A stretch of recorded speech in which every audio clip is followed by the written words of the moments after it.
जय उत्तराखंड। नमस्कार मित्रों, यूट्यूब चैनल पर आपका हार्दिक मैं आज आपको एक स्वागत है। आज की शख्सियत से मिलाने जा रहा हूँ जो उत्तराखंड राज्य आंदोलन 1994 में हुआ। उसका सफल नेतृत्व किया, युवाओं का को जोड़ने में अहम भूमिका निभाई, दिल्ली में आंदोलन को संभाला और एक अच्छा रतुआ था उनका। और उत्तराखंड क्रांति दल उस समय उत्तराखंड संयुक्त संघर्ष समिति के साथ मिलकर इस उत्तराखंड पृथक राज्य आंदोलन को लड़ रही थी। तो उस दौरान दिल्ली के युवाओं को एकजुट करना और आंदोलन को आंदोलन के अंदर ताकत भरने का जिसने काम किया, उस शख्सियत से मैं आज आपको मिला रहा हूँ। ये वो शख्सियत है जिसने जब 1996 में उत्तराखंड राज्य की घोषणा हुई लाल किले से, उससे पहले जो इंद्रमणि बडनू जी के नेतृत्व में उत्तराखंड संयुक्त संघर्ष समिति और पूर्व प्रधानमंत्री स्वर्गीय श्री बीपी सिंह के मध्य एक बैठक हुई, महत्वपूर्ण बैठक हुई। उस बैठक को तय जो किया, वो तय करने वाले भी यही शख्सियत थी। उससे मैं आपका आज वो करा रहा हूँ, रूबरू करा रहा हूँ। उत्तराखंड बने 21 साल हो गए हैं और 2022 का चुनाव भी सामने है। और वो लोग जिन्होंने इस राज्य निर्माण में बहुत महत्वपूर्ण भूमिका निभाई, अपने ज़िंदगी का जो एक महत्वपूर्ण समय था जवानी का, और जो अपनी नौकरी दांव पे लगाई, परिवार बिखर गया, फिर भी उस आंदोलन को पूरी वो ताकत से उसकी लौ को बुझने नहीं दिया और राज्य जब तक नहीं मिला तब तक लड़ते रहे। उसके बाद का जो राजनीतिक परिवर्तन आया, जो 21 साल है, वो सबके सामने उत्तराखंड राज्य है। उस समय एक रतुआ था जो प्रवासी लोगों का दिल्ली में, और एक जो जंतर मंतर आज जो एक आंदोलनों का एक केंद्र है, उसी आंदोलन ने इसको केंद्र बनाया था। उसके बाद से ही वो सिलसिला शुरू हुआ, जंतर मंतर में लोगों का धरने में बैठना, आंदोलन करना। तो ये उसी आंदोलन की देन है, उत्तराखंड आंदोलन की। और 6 साल तक ये लोग 94 से लेके जब तक राज्य की घोषणा नहीं हुई तब तक वहाँ पे कैंप लगाए बैठे रहे। पहाड़ों से जितने लोग आए उनकी व्यवस्था इन लोगों ने की। और यहाँ पे लगातार जो पहाड़ों पे दमन हुआ उसके खिलाफ सरकार पे, केंद्र सरकार पे दबाव बनाया, केंद्र सरकार के साथ वार्ताएं कराई। जब भी आंदोलन को तोड़ने की साजिश हुई तो उस दौरान भी इन लोगों ने अहम भूमिका निभाई। तो उस शख्सियत से मिला रहा हूँ। ये है देव सिंह बिष्ट, उत्तराखंड क्रांति दल के युवा अध्यक्ष रहे आंदोलन के दौरान, और दिल्ली में इन्होंने सफल नेतृत्व किया। और मैं हूँ आपके सामने नंदन सिंह बिष्ट। उन्होंने जो इस आंदोलन को लड़ रहे थे, नहीं सोचा था कि हमको क्या लाभ होगा, हमारे व्यक्ति का क्या लाभ होगा। ये था कि एक अच्छा राज्य बनेगा, खुशहाल राज्य होगा, तो उस खुशी में उसका हमारा हिस्सा भी होगा, उस खुशहाली में हमारा हिस्सा भी होगा। हमारे जल जंगल ज़मीन जो हमारे एक प्राकृतिक संसाधन हैं, उनका सही सदुपयोग होगा। उत्तराखंड में प्रचुर मात्रा में पानी है, हम उसका उपयोग नहीं कर पा रहे हैं। हम पलायन को की वकालत कर रहे हैं। हम वहाँ की ज़मीन हमारे पास इतनी ज़्यादा है, हम उसका सही सदुपयोग नहीं कर पा रहे हैं। हम दूसरी चीज़ों का कर रहे हैं। अगर हमारे पानी का सही उपयोग हो जाता, हमारी ज़मीन का सही इस्तेमाल होता, और हमारे जो वहाँ पर संसाधन है, मानव संसाधन है, हमारी जवानी है, और हमारे जो वहाँ पे वनस्पतियाँ हैं, चाहे वो आयुष प्रदेश की बात करते हैं, परंतु हम वहाँ की वनस्पतियों को, वहाँ के जंगलों को नहीं बचा पा रहे हैं। तो ये सारे दुख होता है जब जिन लोगों ने आंदोलन किया। हम लोगों का एक उद्देश्य था कि वहाँ के जंगल, ज़मीन और जल का सदुपयोग करके हम वहाँ पर आत्मनिर्भरता लाने की कोशिश करेंगे, एक खुशहाल राज्य बनेगा। और शायद जितनी हमारी आवश्यकताएँ थी, क्योंकि उत्तराखंड का जो मानस है, उत्तराखंड का जो जनमानस है, वो मानसिक सुख चाहता है। हमारा जो गांव थे उनमें उपज होती थी, साग होती थी, सब्जियां होती थी। अब जल स्तर लगातार गिरा, उस पर किसी ने फोकस नहीं किया। जंगल जलते गए, उस पर फोकस नहीं हुआ। परिवार बढ़ते गए, उत्पाद घटता गया, कृषि भूमि घटती गई, उस पर फोकस किसी ने नहीं किया। जबकि मैदानी क्षेत्र में कृषि उपज भी बढ़ी। तो ये बड़ा दुख था कि हमारी कृषि उपज क्यों नहीं बढ़ी, परंतु हमारी ज़मीन है वो भी प्रोग्रेस करे, हमारे जो रिसोर्सेज है उनका भी उन्नति हो, उनका भी विकास हो, हमारे जंगलों का भी विकास हो, हमारे जो जल स्रोत है उनका विकास हो, हमारा जो पानी का जो अंडरग्राउंड वाटर लेवल गिर रहा है उस पर भी ध्यान केंद्रित किया जाए। तो ये भी हम लोगों की चिंता का विषय है। इसी, और जो पशुपालन है और जो भी हमारे पारंपरिक जो थे वहाँ पर उद्योग धंधे थे, उन पर भी फोकस होना चाहिए था। ये तो बेहतर उत्तराखंड होता। और उसमें पलायन जिसका जो डंस है शायद इतनी खतरनाक ढंग से हमें नहीं चुकता। तो मैं आपकी उनसे एक आपका कराते हैं। देव सिंह बिष्ट उत्तराखंड क्रांति दल के वो अध्यक्ष रहे, युवा उत्तराखंड क्रांति दल के अध्यक्ष रहे हैं। बहुत बड़ी टीम, उनके पास हजारों युवाओं की टीम दिल्ली में थी। और तो मेरा जो पहला सवाल होगा बिष्ट जी आपसे, तो पहले मैं आपका जो आपसे इसके लिए आप इस वार्ता में शामिल होने के लिए आए, इसके लिए मैं आपका स्वागत करता हूं, आपका धन्यवाद करता हूं। और आप आंदोलन से जुड़े रहे, और एक ऐसा लगता है कि जो आंदोलन का जो स्वरूप है, जो राज्य जो आप लोगों ने सपना देखा था, वो कहीं बिखरता हुआ है। इसलिए मैं चाहता था कि आप आएँ और थोड़ा सा एक चर्चा करें, तो इसके लिए आपका बहुत बहुत स्वागत है इस चैनल पे। तो बिष्ट जी, पहले ये बताइए कि जो इस उत्तराखंड की स्थिति है उसको तो हम बाद में चर्चा करेंगे। पहले मैं आपसे पूछना चाहूँगा कि जो आपने उत्तराखंड राज्य आंदोलन में इतनी बड़ी कुर्बानी आप लोगों ने दी, हमारे 42 लोगों ने की शहादतें हुई और एक इतना जनसैलाब दिल्ली की ओर बढ़ा, हर व्यक्ति ने इसमें भागीदारी की। आखिर ऐसी क्या बातें थी जिससे कि हर व्यक्ति उत्तराखंड का आंदोलित हो उठा, और वो क्या चीज़ थी ऐसी? धन्यवाद। नमस्कार भाइयों, सारे उत्तराखंड के मेरे जितने भी क्रांतिकारी लोग जितने भी अभी हमारे उत्तराखंड परिवार के लोग हैं, उत्तराखंड के लोग हैं, और साथ ही इस वार्ता को जो लोग सुन रहे हैं, देखेंगे सभी को मेरा नमस्कार। मैं आपको बताना चाहूँगा, उत्तराखंड राज्य आंदोलन ये उत्तराखंड क्रांति दल की एक दिन थी। उत्तराखंड क्रांति दल का जब गठन हुआ था, ये दो ही मुद्दे थे इसके में मुख्य: उत्तराखंड राज्य का निर्माण और उत्तराखंड की जनता के जनहित की लड़ाई। मतलब उत्तराखंड और उत्तराखंड राज्य और उत्तराखंडियों के जो सरोकार थे उनके प्रति की लड़ाई उत्तराखंड क्रांति दल का मेन उद्देश्य था, ताकि हम उत्तराखंड के लोगों को खुशहाल देखना चाहते थे, उत्तराखंड को खुशहाल देखना चाहते। उनके जो संसाधन थे, उत्तराखंड में जो प्राकृतिक संसाधन थे, उत्तराखंड का जो अपना एक वजूद था, उत्तराखंड की एक पहचान थी, वो उत्तराखंड को लेके थी। और उस पहचान के लिए उस क्षेत्र का अस्तित्व में आना जरूरी था।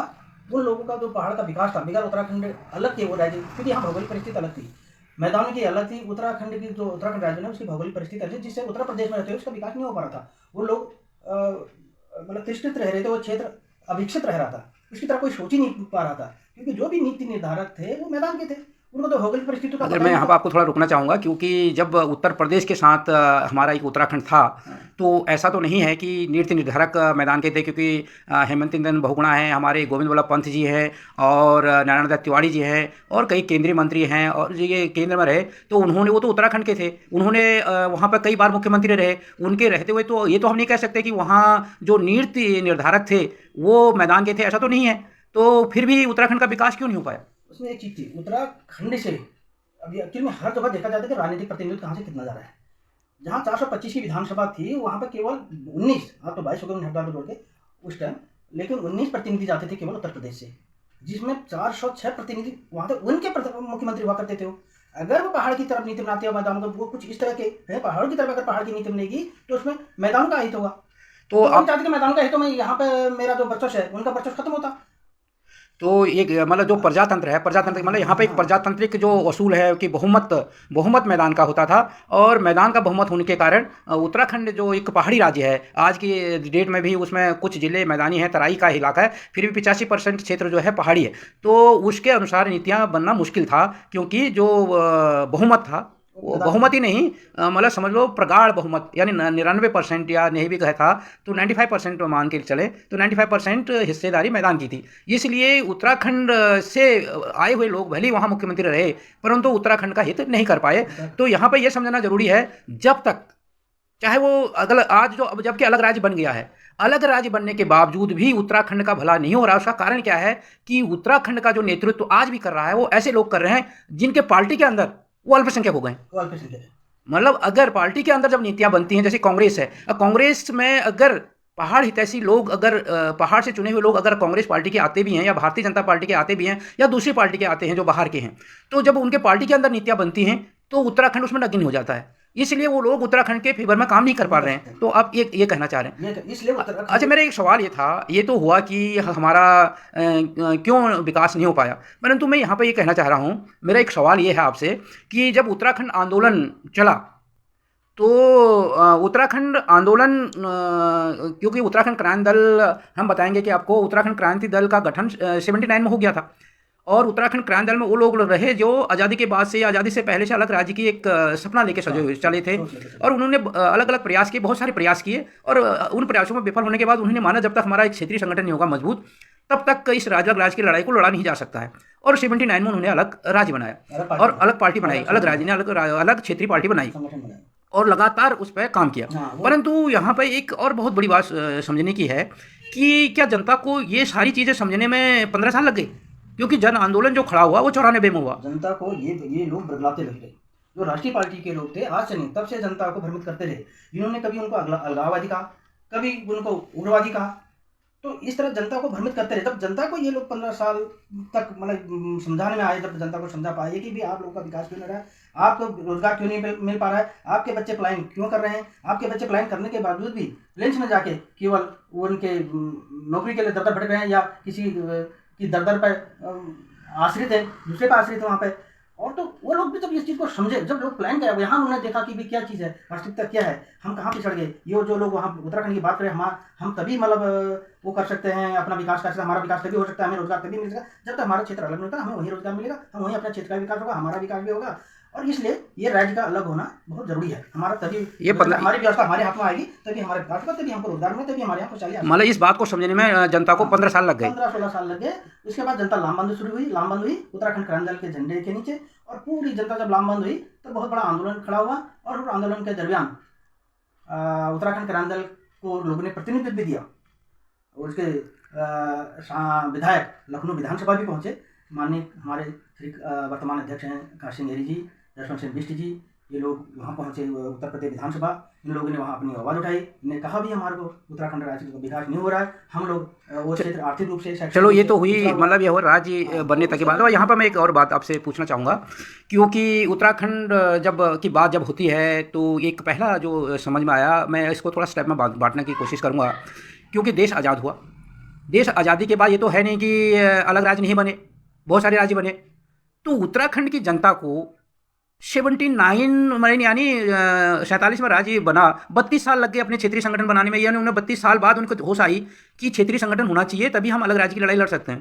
पहली चीज़ तो ये हुई, चलो उन्हें बनाया। उसके बाद जनता को समझाने में 15 साल लग गए कि हम सबको इस लड़ाई को लड़ना चाहिए और तभी राज्य मिल सकता है। अब यहाँ पर एक चीज़ और समझ में आती है, राज्य भी बन गया। अब जनता को ये समझाने में कि अभी 20-22 साल या और भी साल लगेंगे कि जब तक यहाँ क्षेत्रीय पार्टी की सरकार नहीं होगी तब तक हमारा भला नहीं हो सकता। तो ये समझाने में ये कौन समझाएगा जनता को? मैं ये आपसे थोड़ा सवाल पूछूंगा। बहुत बढ़िया बात है आपने। हमको उत्तराखंड राज्य बनाने में उत्तराखंड क्रांति दल से जुड़े हुए लोगों ने 22 साल लगे। 22 साल के संघर्ष के बाद हमें ये राज्य मिला। उसके बाद यहाँ पे हम एक साजिश हुई। साजिश के तहत जो ये राष्ट्रीय पार्टी से जुड़े हुए लोग हैं, राष्ट्रीय पार्टी के लोग हैं, जो हम कहें तो राष्ट्रीय पार्टी में उत्तराखंड के लोग जो जुड़े हुए अल्पसंख्यक हैं, और उनकी रोजी रोटी यहाँ से चलती है, दिल्ली से चलती है, दिल्ली की राष्ट्रीय पार्टी से चल रही है। वो तो ऐसे इनकी नौकरी कर रहे हैं, मतलब इनके मुनीम है, हाँ, इनकी नौकरी कर रहे हैं। हाँ, ये जो नौकरी, इनको पता है अगर हम इनके खिलाफ जाएंगे, इनका मतलब ये जमीन मर चुका है। ये स्थिति तो ऐसी हो गई जैसे उत्तराखंड के विधायकों की स्थिति उत्तर प्रदेश की विधानसभा में थी, वही जो राष्ट्रीय दलों से पार्टी के लोग हैं उनके अपने पार्टी के अंदर स्थिति है, यानी उसकी बदतर सी, क्योंकि वहाँ मुंह नहीं खोल सकते। जैसे ये वहाँ के, जब एक बात मैं और यहाँ पर करना चाहूँगा, जब उत्तर प्रदेश राज्य पुनर्गठन विधेयक 2000 की बात हुई और उसमें 29 संशोधन उत्तर प्रदेश की विधानसभा में हुए, या इससे पहले जब मायावती की 1997 में मायावती को समर्थन देकर बीजेपी और मायावती की पार्टी का एक वहाँ पर एक संयुक्त सरकार बनी और उसने उत्तराखंड के संसाधनों को बेचना शुरू किया। उत्तराखंड में जो 15-16 हज़ार सरकारी पद थे उन पर बाहरी लोगों को भरना शुरू किया। तो जो हमारे लोग थे वहाँ पे उत्तर प्रदेश की विधानसभा में, वो मुंह नहीं खोल पाए, वो चुप रहे। उसके बाद 29 संशोधन होते हैं, वो चुप रहे। तो कहीं ऐसा समझ में लोगों के नहीं आ रहा है, जब हमारे विधायक उत्तर प्रदेश की विधानसभा में हमारे संसाधनों को नीलाम होते हुए देखकर, वहाँ पर कुठाराघात होते हुए देखकर 29 संशोधन होने के बावजूद चुप रहते हैं और यहाँ संसद में चुप रहते हैं, क्या ये जो हम यहाँ से चुन के विधायकों को देहरादून भेज रहे हैं, ये दिल्ली वालों के सामने बोल पाएंगे या नहीं बोल पाएंगे? नहीं बोल पाएंगे। ये तो सब लोग, जनता को समझना चाहिए। तो जब उनको पता है कि नहीं बोल पाएंगे, तो ऐसे लोगों को बार बार कभी बीजेपी को चुनते हैं, फिर कांग्रेस को चुनते हैं, फिर बीजेपी को चुनते हैं, फिर कांग्रेस को चुनते हैं। ये सिलसिला कब समाप्त होगा? उनको ऐसा लगता है उत्तराखंड की जनता को उन्होंने ऐसा भ्रमित कर दिया है, तो ये पैसे के बल पर और एक आदि बना दिया हमने उसको, डिपेंड का, अपने आप पर निर्भर, और कि हम डालेंगे, ये तो इस तरह का बना दिया। और इनकी स्थिति, उनका स्वाभिमान को इन्होंने गिरवी रख दिया। उनका स्वाभिमान है, जब तक इंसान का स्वाभिमान नहीं जागेगा तब तक वो कुछ नहीं कर सकता, तब तक इसके पीछे लगा रहेगा, वो टुकड़ों का पला रहेगा। और जब उसका स्वाभिमान जाएगा, ये चीज़ तब। अब जो स्वाभिमानी व्यक्ति थे, यहाँ पे चीज़ क्या है कि जो स्वाभिमानी व्यक्ति थे पलायन कर चुके, रोजी रोटी के लिए थे, वहाँ दुविधा होगी, वहाँ रोजगार नहीं है, वहाँ जो प्राकृतिक संसाधन है उनका दोहन हो चुका है। तो जब तक ये जारी, जब अब लोग, अरे भाई यहाँ पे आपको रोकूंगा थोड़ा सा। अपने जो एक समझदार व्यक्ति, स्वाभिमानी में कि समझदार व्यक्ति की बात आ रही है, उत्तराखंड के जो मुख्यमंत्री थे तीरथ सिंह रावत, तो उन्होंने अभी जब उनके 2-3 भाषण हमने सुने, कभी कभी जीन्स के ऊपर उन्होंने बात की, कभी देश को गुलामी के ऊपर बात की, तो सब ऐसा लगा कि इनको कोई ज्ञान है नहीं। तो ऐसा लगता है कि जब हमारे राज्य का मुख्यमंत्री का ज्ञान का स्तर ऐसा होगा, तो ऐसा लगता है कि उसको चुनने वालों का स्तर कैसा होगा। मतलब एक चीज़ तो ये है। तो इसका मतलब क्या है, जो लोग थोड़ा सा विवेक जिनके पास वो पलायन कर चुके हैं वहाँ से, उसके बाद थोड़ा सा ज्ञान जो है वो फिर वो विपक्ष में बैठा है, और उससे जो ज़्यादा ज्ञान है उनको लोग वोट ही नहीं दे रहे हैं। तो इसका मतलब जो बुद्धिजीवी वर्ग है उसका परसेंटेज बहुत कम है वहाँ पे, और उसके बाद दूसरा स्तर आया, और जो तीसरा स्तर है वो उसका बहुमत हो गया है। तो इसलिए जो वहाँ पे मुख्यमंत्री बनते हैं, जो वहाँ पे मंत्री बन रहे हैं, वो इस तरह की बहनें, उनको पता नहीं है क्या क्या स्थितियाँ हैं। शॉर्ट में कहूँ तो वहाँ तो आंदोलन का नारा आ जाए। मतलब वहाँ पे की स्थिति के ऊपर मैं एक चीज़ आपसे जानना चाह रहा हूँ, क्योंकि आप आंदोलन से जुड़े रहे हैं। इतना बड़ा आंदोलन किया, लोग हतोत्साहित भी हो जाते हैं क्योंकि लंबा आंदोलन लड़ा, और एक जो महत्वपूर्ण थे आपके जवानी थी, और जो आर्थिक नुकसान आप लोगों ने झेला, क्योंकि हमने वो आंदोलन को देखा, हम भी उस आंदोलन के पार्ट रहे हैं। तो जो 0 डिग्री टेम्परेचर से लेके 50 डिग्री टेम्परेचर का बीच का आंदोलन को झेला, लाठियाँ झेली, तेज़ फव्वारे पानी के झेले, और मुकदमे झेले, कई चीज़ें हुई। परंतु उसके बाद क्यों एक सपना था, जुनून था कि चाहे कुछ भी हो, एक हमारा राज्य मिल जाएगा तो हमें सब कुछ हो जाएगा, हमारी कई पीढ़ियों को, आने वाली पीढ़ियों को इसका लाभ होगा। परंतु वो चीज़ नहीं हुई। शायद वो जुनून को लेके सारे लोग आए थे आंदोलन में, सभी लोग कूदे थे, किसी को ये नहीं था कि आज जो ये हो रहा ना कि घोषित आंदोलनकारी उनको थोड़ा पेंशन बीपीएल जैसी सुविधा देके पेंशन दे रहे हैं, तो शायद ये तो किसी ने सोचा नहीं था जो आंदोलन में आए थे। आज भले बात हो रही है तो एक बात तो उठती है, अगर तुम पेंशन दे रहे हो तो एक जो जेन्युइन आंदोलनकारी है उसको दो, तुम सम्मान दे रहे हो तो जो जेन्युइन है उसको दो। अब वहाँ पर उत्तराखंड में ये देखा गया, जैसे बीपीएल कार्ड बढ़ रहे हैं, जैसे अंत्योदय का लाभ मिल रहा है, जैसे गैस के सिलेंडर बढ़ रहे हैं, जैसे दूसरी योजनाएं बच रही, वैसे ही उन्होंने क्या कर दिया, वो आंदोलनकारी भी बना दिए वहाँ पे। तो मैं ये पहले जानना चाहता हूँ, आप इतना बड़ा आंदोलन लड़ा, अपने राज्य निर्माण में जो घोषणा हुई 15 अगस्त 1996 को देवगौड़ा जी ने की, उससे पूर्व आपने जो बैठक करवाई बीपी सिंह जी से, एक तो मैं उससे आपकी जानकारी लूँगा, उसमें आपकी भूमिका कैसी रही, आपने बैठक कैसे कराई। दूसरी मैं पूछना चाहूँगा, क्या आपको आंदोलनकारी घोषित किया उत्तराखंड सरकार ने? तो ये 2 सवाल है मेरे। पहले आपने जो क्योंकि उत्तराखंड जो राज्य आंदोलन में जो बहिष्कार हुआ, उसमें भी आपने बढ़ चढ़ के भागीदारी ली। यहाँ पर राष्ट्रपति महोदय को भी आप मिले, वहाँ उस समय टीएन सेशन थे, चुनाव आयोग, उनको भी आप मिले, और सबको कहा कि चुनाव वहाँ पर स्थगित किया जाए उत्तराखंड में, क्योंकि वहाँ की स्थिति अच्छी नहीं है। तो उस चक्कर में आपने अपने खून से भरे हुए कई युवाओं ने वहाँ पर लेटर भी दिए। परंतु मैं ये जानना चाहूँगा, क्या आपको उत्तराखंड सरकार ने आंदोलनकारी घोषित किया? दूसरी चीज़, जो आपने वार्ता कराई बीपी सिंह जी से, संयुक्त संघर्ष समिति की निर्मणी बडोनी जी के नेतृत्व में, उसमें आपने मतलब क्या आपका भूमिका रही, क्या क्या आपने प्रयास किए?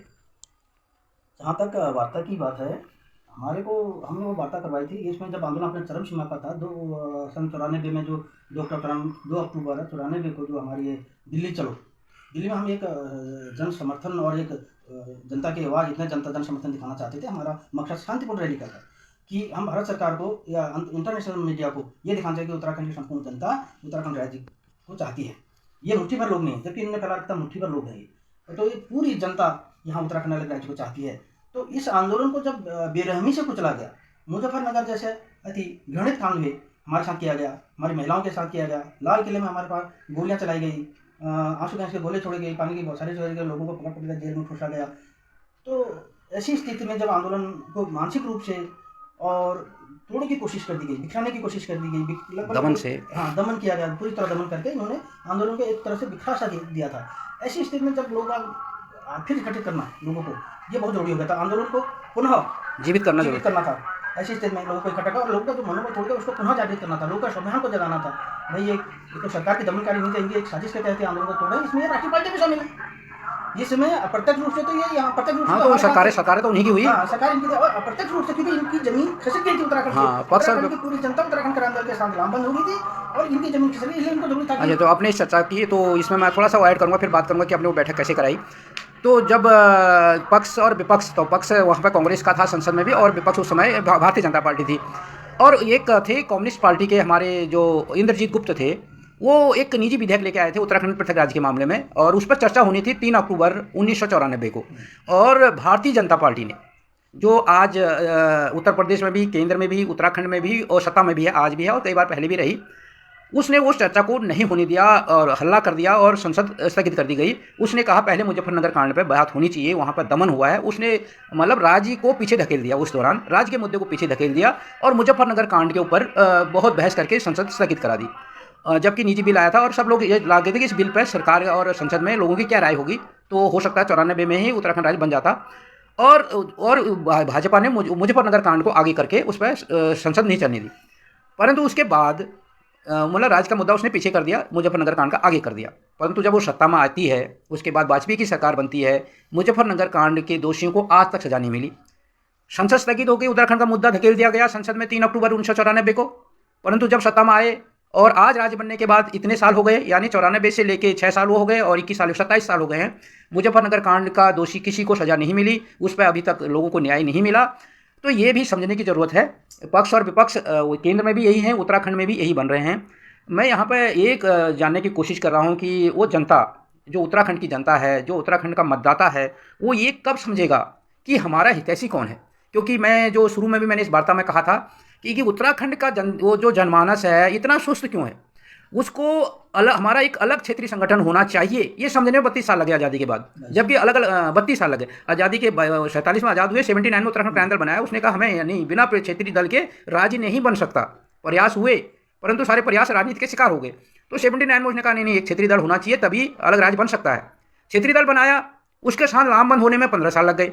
94 में जाके जन आंदोलन होता है और जन आंदोलन में भी कई घटनाएं हुई, राष्ट्रीय दलों के साझे से हुई, फिर भी हमको राज्य की घोषणा होने में जन आंदोलन के बाद भी 6 साल लग जाते हैं। उसमें हमारी 42 लोगों की शहादत हो जाती है, हमारे माँ बहनों के साथ अन्याय हो जाता है, और जो यातनाएं हुई, कितने लोग जेल गए, कितने लोग घायल हुए, कितने लापता हुए, ये तो एक बड़ा लंबा इतिहास है। आज राज्य बन गया है, राज्य बने 21 साल पूरे हो गए, 22 साल लग गया है। उसके बाद भी लोगों के समझ में ये नहीं आ रहा है कि जब तक हमारी सरकार नहीं होगी, क्षेत्रीय दलों की सरकार नहीं होगी, तब तक राज्य का भला नहीं हो सकता। एक क्लियर कट शॉर्ट में है, क्योंकि सोच है, जब हमने अलग राज्य लिया, क्यों लिया अलग राज्य? इसीलिए लिया कि विधानसभा जब 425 की है उत्तर प्रदेश की, वहाँ पर हमारे विधायकों की चलती नहीं है। हमारे विधायक कितने भी काबिल हों, कितने भी ताकतवर हों, कितने भी सक्षम हों, और वो जहाँ पर प्रजातांत्रिक प्रोसेस होगी, जहाँ पर डेमोक्रेटिक सिस्टम होगा, वहाँ पर वो अल्पमत में आ जाते हैं। वो उनका 95% में 5% की कोई वैल्यू नहीं है, तो उसको नेगलेक्ट कर दिया जाता है। इसलिए उत्तराखंड का विकास नहीं हुआ। तो अलग राज्य मांगा, अलग राज्य मांगने में के बाद अब लोगों के समझ में ये नहीं आ रहा है कि राष्ट्रीय दलों के हम उत्तराखंड से कितने भी काबिल, कितने भी बड़े नेता भेज दें, परंतु जब बात होगी इनके राष्ट्रीय कार्यकारिणी में, राष्ट्रीय कार्यकारिणी जब कोई निर्णय लेगी, तो वहाँ पर हमारे उत्तराखंड के नेता कुछ नहीं बेचते। वो तो उत्तर प्रदेश से भी उनकी बुरी हालत हो जाएगी, क्योंकि फिर तो नेशनल लेवल का डिस्कशन होगी, मतलब राष्ट्रीय स्तर पर जब चर्चा होगी, तो उत्तराखंड जब यहाँ पे 542 की वो होते तो कितने देते हैं? 5। जब हमारे 425 में उसकी नहीं चली। और राष्ट्रीय दल की जो भूमिका है, राष्ट्रीय दल तो अपने क्या कल्पना करते हैं, राष्ट्रीय दल ये सोचते हैं कि हमारे पूरे देश से 542 सांसद आते हैं और उत्तराखंड से 5 आते हैं, तो हम वो उसके हितों की बात करें। जैसे अभी बात कही थी बीच में, एरी जी का एक बयान आया था कि उत्तर प्रदेश में हमारे 1000 लाख करोड़ की जो परिसंपत्तियाँ हैं उत्तर प्रदेश के कब्जे में हैं, और हमारे पास 60,000 करोड़ का ऋण है। अगर वो हमारा दे देती है, हमारे परिसंपत्ति हमें मिल जाती है, हमारा ऋण भी खत्म हो जाएगा, हमारे यहाँ जो स्वास्थ्य, शिक्षा, रोजगार जो समस्याएं हैं उनका समाधान भी हो जाएगा।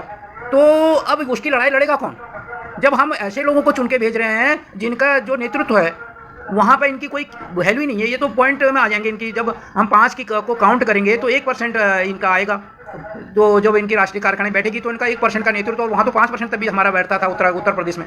तो जब ये 1% हो गए तो भला कहाँ से होगा? तो ये जनता की समझ में कब आएगा, ये मैं आपसे पूछना चाहूँगा। मजबूरी है जो हमारे यहाँ राष्ट्रीय पार्टी के प्रतिनिधि हैं, इनकी तो वहाँ उनसे जुड़े रहना, इनकी मजबूरी, उनकी रोजी रोटी चलिए, ये तो उनकी चाकरी कर रहे हैं वहाँ। नहीं, मैं ये पूछना चाह रहा हूँ, ये तो इनकी चाकरी कर रही है, तो हमारी समझ में आ गया, इनकी चाकरी तो चली रही है, इनका रोजगार तो चल ही रहा है, चाहे वो हमारे 17 विधायक चुन के आ रहे हैं या 5 MP चुन के आ रहे हैं, राज्यसभा सदस्य चुन के आ रहे हैं, यही कारण है, उनकी तो रोजी चल रही है। परंतु जनता जो वोटर है, जो मतदाता है, वो कि उसकी समझ में क्यों नहीं आ रहा है? उसकी समझ वही तो, ये उनको दिग्भ्रमित कर रहे हैं भाई, ये कर रहे हैं उनको, ये उनके दिमाग में डाला, कुछ धन के बल पे, कुछ नशे के बल पे। अच्छा, मतलब ये है कि जो धन बल और बाहुबल है वो चुनाव में हावी हो गया, नशे के बल पे, मतलब इस तरह के उनको अपने पीछे लगाए रखा है। इनको अगर इनको रोजगार दे देंगे, इनको स्टैब्लिश कर देंगे अपने आप, वहाँ पर विकास हो जाएगा, रोजगार अपने पाँव पर खड़े कर देंगे, तो उनका स्वाभिमान जाग जाएगा। उनका जिस दिन स्वाभिमान जाग जाएगा, उस दिन वो इस चीज को समझ जाएगा, इनको किनारे कर देंगे। अब मेन चीज़ है कि वहाँ ये चीज़, जब तक वहाँ इनका स्वाभिमान जगाना मेन चीज़, जब तक वहाँ की जनता का जो वहाँ बैठ रहे हैं, क्योंकि जो स्वाभिमान जो पढ़ाई करते हैं, पहले करते पढ़ाई का दर्जा जागरूक हो जाए, तो पढ़ाई का रोजी रोटी देख करो। और यही कारण है कि ये तो चाह के वहाँ पे नहीं करेंगे, जिस दिन वहाँ का विकास हो जाएगा उस दिन वहाँ के लोग पढ़े लिखे वर्ग को, समझदारों को रोजगार मिलेगा, तो उस दिन वहाँ की जनता जाग जाएगी। मतलब खैर इसका तो सॉल्व बात ये है, अब ये कहना चाह रहे हैं, अगर उसका पेट भरा होगा तो मतदाता का पेट भरा होगा, इनको क्यों पूछेगा? क्यों पूछेगी? इसलिए वो उसको भूखा रखना चाहते हैं। भूखा रखे रहेगा तो आएगा। मतलब जो वहाँ का विकास, जो विकास वहाँ का इन्होंने रोक रखा है, वो एक राजनीतिक साजिश है राशि दलों की, और वो चाहते हैं कि ये विकास नहीं होगा। जैसे मैं बता रहा हूँ कि हमारे उधर की शायद आपका ये जो रोड है बाजखेत तुराचौरा रोड है, जो रानीखेत पीडब्ल्यूडी के अंदर आती है उत्तराखंड में, तो उसके 22 किलोमीटर रोड है, वो नारायण तिवारी के टाइम के पास हुई रोड है, थोड़ा आज की डेट में पास हुई रोड है। तो उसका क्या हुआ कि लगातार वो प्रताप बिष्ट जब विकासन के विधायक थे, उन्होंने उनकी वो थी जो प्रयास हुए, उससे वो रोड बनी, परंतु उस पर अभी भी क्या हुआ कि 17 किलोमीटर तो डामर हो गया है, भले उसमें कोई परिवहन नहीं चल रहा है, 5 किलोमीटर अभी भी छोड़ दिया है। तो वो भी उसी राजनीति का हिस्सा है क्या? इसी तरह की राजनीति वहाँ हो रही है? ये चीज होगी, इसी तरह का ये भी उसी राजनीति का हिस्सा है, क्योंकि जो लोग को पता है, लोग को बदला है कि हम भाई जब हमको वोट दो तब हम इसको करेंगे, हमको वोट दो तब 22 के जो चुनाव के लिए रखा हुआ है उसी मुद्दे पर वोट मांगना है। दूसरी चीज पहले तो ये है, दूसरी चीज वो क्या चाहते हैं कि जिस दिन वहाँ का, मैं पहले भी कह चुका हूँ कि विकास तभी वो लोग करेंगे, विकास उन्होंने एक उनको मृग मरीचिका दिखा रहे हैं, वो मतलब एक सपना दिखा रहे हैं, सपने में रखो, बस अपना वोट लेते रहो और इनको अपने पीछे लगाते रहो। मतलब जब तक अगर हम इनको थोड़ा भूखा रखो, भूखा रहेगी तो ये हमारे पीछे मांगते रहेंगे, टुकड़े पे पलते रहेंगे। अच्छा, मैं ये जानना चाहूंगा, चलो ये तो रही इसकी बात। मैं जरा आपकी बात रोकूंगा, वहाँ पे कोई भी विकास कार्य, कहीं भी सड़क बनी, कहीं भी कुछ भी हुआ, बिगड़ वहाँ पे लोकल जनता के आंदोलन से नहीं हुआ। जनता ने आंदोलित हुई तब वहाँ पर थोड़ा बहुत तो कार्य हो रहा है। मतलब जो ये अभी एक दावा किया जाता है सरकार के द्वारा, जो सत्ता पार्टी है, चाहे कांग्रेस है चाहे बीजेपी है, उनके लोग कहते हैं हमने तो ऐसी ऐसी जगह सड़कें पहुंचा दी जहां बंदर नहीं जा सकता था, और भले वहां पर बंदर भेजे, चलो कोई बात नहीं, उस पर हम चर्चा करेंगे जंगली जानवरों के ऊपर भी। परंतु मैं यहाँ पे ये कहना चाहूँगा कि तो जो रोड बनी उन लोगों के, जब ये कह रहे हैं हमने विकास किया, तो जनता ने मांग की तब भी, या इनका विकास योजना का हिस्सा था? इनके पास योजना नहीं, इनके पास कोई प्लानिंग ही नहीं, इन्होंने सोच ही नहीं रखा था जनता उत्तराखंड की। उत्तराखंड के बारे में तो इन्होंने सोचा, इनकी कल्पना ही नहीं थी, वो तो उत्तराखंड क्रांति दल की कल्पना थी। तो उत्तराखंड क्रांति दल की कल्पना, जिसकी कल्पना को विकास की नहीं सोच भी उसी की होगी। कैसे? उत्तराखंड क्रांति दल ने तो ये कहा कि हमें 10 साल 10 सत्ता दो, हम उत्तराखंड की जनता यहाँ आत्मनिर्भर हो जाएगी, आत्मनिर्भर हो जाएगी, नौकर रखेगी, नौकरी करेगी नहीं, ये इधर संसाधन, प्राकृतिक संसाधन है यहाँ। और इन्होंने दोहन कर दिया, सारा दोहन, सारा गिर दिया उत्तर प्रदेश के में, सारा दोहन कर दिया। जिस दिन उत्तराखंड की जनता को ये विकास मिल जाएगा, उस दिन तो ये इनका प्लान हो जाएगा, यहाँ से ये राष्ट्रीय दलों का प्लान। अच्छा, मैं ये कहना चाह रहा हूँ कि जो आप ये कहना चाह रहे हैं कि जो वहाँ सड़कें भी बनी हैं वो उन लोगों की मांग के बाद बनी है, जो उत्तराखंड आंदोलन से जुड़े हुए लोग थे, जिनके पास एक सोच थी विकास की। तो उन्होंने कहा कि यहाँ हमको रोड बनाओ, तब इन्होंने रोड बनाए वो जन आंदोलन के दबाव में, क्योंकि इनके पास विकास का कोई मॉडल था नहीं, और अब उसी रोड पर ये राजनीति कर रहे हैं। आप कह रहे हैं हमने दिया। अच्छा चलो, ये तो ये रही जनता के आंदोलन, ऐतिहासिक आंदोलन हुए, बाकी तुराचौरा रोड पर हम आंदोलन में बैठे हैं, 15 दिन वहां आंदोलन किया, समझौते हुए, मैं एक सवाल आपसे पूछूंगा जो मैंने पहले भी पूछा था आपसे, कि जो आपकी बीपी सिंह जी से, जो पूर्व प्रधानमंत्री स्वर्गीय श्री बीपी सिंह जी से इंद्रमणि बडोनी जी भी स्वर्गीय हो गए हैं, वो उत्तराखंड के गांधी स्वर्गीय श्री इंद्रमणि बडोनी जी के नेतृत्व में संयुक्त संघर्ष समिति की बैठक कराई थी, उसके बारे में एक आपसे थोड़ा सा संस्मरण चाहेंगे, क्योंकि आपने अथक प्रयास किया, आंदोलन बहुत विकट दौर पर था और राजनीति हो रही थी आंदोलन को तोड़ने की, सैकड़ों संगठन बना दिए गए, और कांग्रेस के टाइप जब सरकार थी तो सैकड़ों संगठन आए दिल्ली में बात करने के लिए, और सब ने बात की गृह मंत्री से, गृह राज्य मंत्री से, प्रधानमंत्री से। तो उसके बाद जब सरकार बदली तो ज़रूरत थी कि आंदोलन एक संगठित रूप से एक नेतृत्व सरकार के सामने जाए, जो असली नेतृत्व है, और उसको आपने कोशिश की, और बीपी सिंह जी से, जो कि उसके जो संयुक्त मोर्चा की सरकार के वो थे, क्या कहते हैं उनके जो वो लीडर थे या उनके एक संयोजक थे, तो उनसे आपने बैठक करा के घोषणा करवाई 15 अगस्त 1996 में लाल किले से देवगौड़ा जी से। तो उसके लिए लाइजनिंग जो हुई वो किस तरीके से आपने की? ये आंदोलन अपना चरम सीमा पर था। ऐसे अगर मैं आंदोलन तो अपनी जगह था, इसमें राजनीतिक प्रयास करने बहुत जरूरी थे, जहाँ की एक सार्थक वार्ता हो सके। और ऐसी स्थिति में एक संयुक्त मोर्चे की सरकार वहाँ पर आई, और जिसमें कुछ हमारे लोग जैसे इंद्रजीत गुप्ता, जो जनता दल से जुड़े हुए लोग थे, कम्युनिस्ट पार्टी के लोग थे, वो उसमें चाहते थे कि उत्तराखंड अलग राज्य बने। ऐसे सार्थक, मतलब उत्तराखंड राज्य आंदोलन के समर्थक कह सकते हैं, वो सब में प्रतिनिधित्व कर रहे थे उस सरकार में। उनके माध्यम से हमने ये हरिद्वार से हमारे एक सांसद सोमपाल शास्त्री जी थे, आते थे, उनको मिले हम, वो उसमें पार्लियामेंट्री मामलों के मंत्री हुआ करते थे। हमने उनसे मिले, उनसे हमने कहा हमारी वार्ता कराइए आप सीधे बीपी सिंह जी से, हम उत्तराखंड के राज्य आंदोलनकारी हैं, हमारे सारा यहाँ पे सभी समर्थक लोग हैं और उन्होंने भी कभी आंदोलन का सार्थक ही है और बात होना चाहिए, उत्तराखंड राज बनना चाहिए, हम इसके समर्थक हैं। और मैं आपको उनसे हमारी 1-2 दौर की बातचीत चलाई हमने, तो उन्होंने कहा यार बीपी सिंह जी उस समय एक्चुअली में बम्बई में थे, कुछ अस्वस्थ चल रहे थे, उनका इलाज चल रहा था। इसी दरमियान 15 अगस्त नज़दीक था, ये थी 12-13 अगस्त की बात, 12 अगस्त की करीब। तो आए तो उन्होंने कहा ठीक है, मैंने कभी आप उनके साथ बैठक रखी, उन्होंने कहा जैसे वो स्वस्थ करके आएंगे हम आपकी बीपी सिंह जी के साथ एक बैठक करवा देंगे, क्योंकि हम देवगौड़ा जी से भी मिल सकते हैं। उन्होंने कहा आप देवगौड़ा जी से मिल सकते हैं तो हम आपकी बात देवगौड़ा जी से करवा देते हैं, प्रधानमंत्री जी से। उन्होंने कहा कि भाई देखो उनको निर्देश जब तक वहाँ पर वो संयोजक थे वो श्रम मोर्चे के, जब तक बीपी सिंह उनको निर्देशित नहीं करते तब तक वो हाँ जो भी है वो सर्वमान्यता थे उनके। हाँ, तो इसलिए हमने बीपी सिंह जी से, और उसी दरमियान क्या हुआ, बीपी सिंह जी स्वस्थ होकर दिल्ली आ गए। फिर उनसे संपर्क हुआ सोमपाल जी से, शास्त्री जी से, उन्होंने बीपी सिंह जी से बातचीत करी और उन्होंने कहा बुलाओ उनको, ये तो हो जाना चाहिए था, आप बुलाइए भी। ठीक है, उनका आया, हमारी बात चली रही थी एरी जी से, बडोनी जी से इनसे कि भी हम बातचीत चला रहे हैं, आप आओ। और ये दरमियान 15 अगस्त, और हमने उनको ये ज्ञापन भी दे रखा था अगर 15 अगस्त को अगर तक घटना नहीं होती है तो आंदोलन हमारे से भी बाहर हो जाएगा, फिर हम आंदोलन को कंट्रोल नहीं कर पाएंगे। ये हमने उनको स्पष्ट कहा था। लोगों में इतना जोश है, इतना जुनून है कि फिर आंदोलन कंट्रोल से बाहर होने वाला है हमारे से, और उन्होंने कभी जैसे भी हो सके तो आंदोलन को अपने कंट्रोल से बाहर मत होने दो, हम बात करेंगे, हम इसके पक्षधर हैं। शास्त्री जी का फोन आया था हमारे पे कि आइए आप, हमने बातें तय कर दी, आप बुलाइए। ये हमारे एरी से और ये बडोनी जी से ये भवन में ठहरे हुए थे, मुझे बोला कि ऐसी बात है, बात तय हुई, आप चलिए। फिर हम गए बीपी सिंह जी से वहाँ पर मिले, उन्होंने बातचीत करी, उन्होंने कहा ठीक है मैं बोल देता हूँ, अभी हम तो इसके आज से तो बहुत पहले से इसका समर्थक हूँ। चलो ठीक है, उसके बाद वार्ता हुई और राज्य की घोषणा हुई। अब मैं ये जानना चाह रहा हूँ, जो मैंने दूसरा सवाल आपसे पूछा था, क्योंकि राज्य बन गया, हर्षोल्लास हुआ, तो एक और चीज़ हुई कि घोषित राज्य आंदोलनकारी। अभी हम जब चर्चा कर रहे थे कि हमने कहा पूरा उत्तराखंड का जनमानस आंदोलित हो उठा, उसने संघर्ष किया। और दूसरी बात आई कि उत्तराखंड राज्य की मांग तो आज़ादी से पहले भी उठी, लोगों ने संघर्ष आज़ादी के बाद भी किया, जब उनको लगा तो उन्होंने 79 में एक अलग क्षेत्रीय संगठन बना दिया। 79 में तो कुछ आंदोलनकारी आज़ादी से पहले से चल के आ रहे थे, कुछ ने आज़ादी के बाद से शुरू किया, कुछ 79 से जुड़ के आए, और कुछ 94 में तो जन आंदोलन हो गया। अब होती है बात घोषित राज्य, जो सरकार द्वारा घोषित राज्य आंदोलनकारी है। पहली तो बात है, क्या सरकार ने आपको राज्य आंदोलनकारी घोषित किया?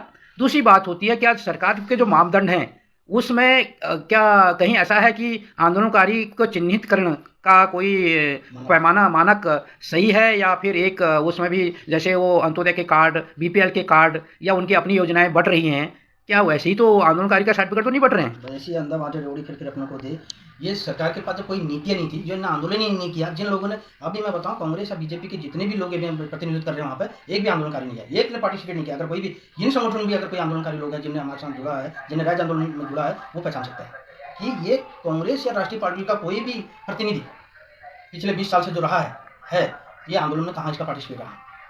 तो ये जब इन्होंने सोची नहीं तो इनको क्या पता आंदोलनकारी कैसे बनते हैं।